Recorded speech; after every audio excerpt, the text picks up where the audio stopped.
Guys, the government is about to shut down in a few weeks, and that would be totally fine. In fact, you might not even notice. In this video, we're going to be covering what government shutdowns are, how they might affect you, and why the government has so many of them. Welcome to Don't Panic. I'm Sapphire. Now, as confusing as this is, the government doesn't actually shut down in a government shutdown. Like, there's still a government happening, because, of course, there is. The government doesn't shut down the way a business shuts down. I was gonna make a joke about how you can't go to a Toys R Us anymore, but it was making me sad. It shuts down like an introvert at a party. Sure, essential functions are still happening. Blinking, breathing, you might even get a half-hearted, but non-essential social interactions, not gonna happen.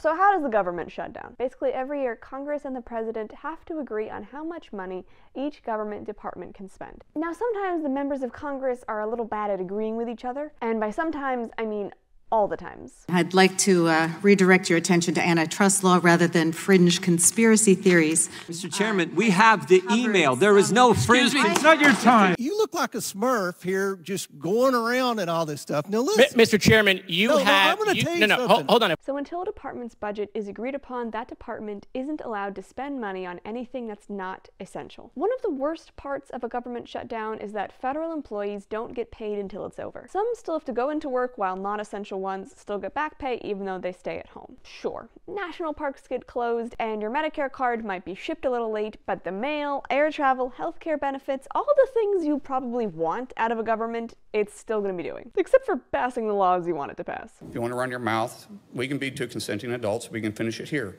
Okay, that's fine. Perfect. You want to do it now? I'd love to do it right now. Well, stand your butt up then. You stand your butt up. Oh, hold on. Big guy. Oh, stop it.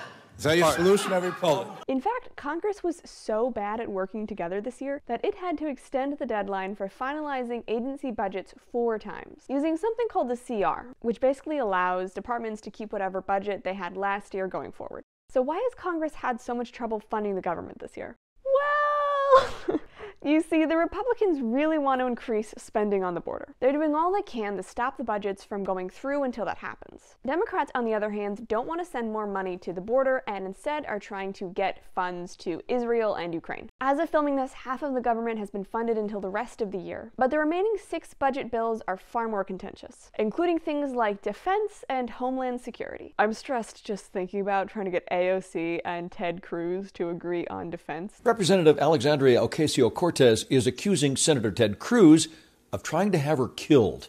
It started when the Texas Republican tweeted in agreement with the New York Democrat. I feel like they would disagree with each other about the color of snow. As Democrats and Republicans grow further and further apart, they get worse at working together to fund federal agencies, and the threat of government shutdowns become more and more common. But luckily, Congress has its ducks in a row just enough to stop things from getting out of hand and restarts the government quickly. So far. I actually chose this topic because I kept seeing headlines like that, and it was freaking me out because I had no idea what a government shutdown was. So I hope you found this video helpful. Subscribe if you liked it, and I'll see you next time. Bye!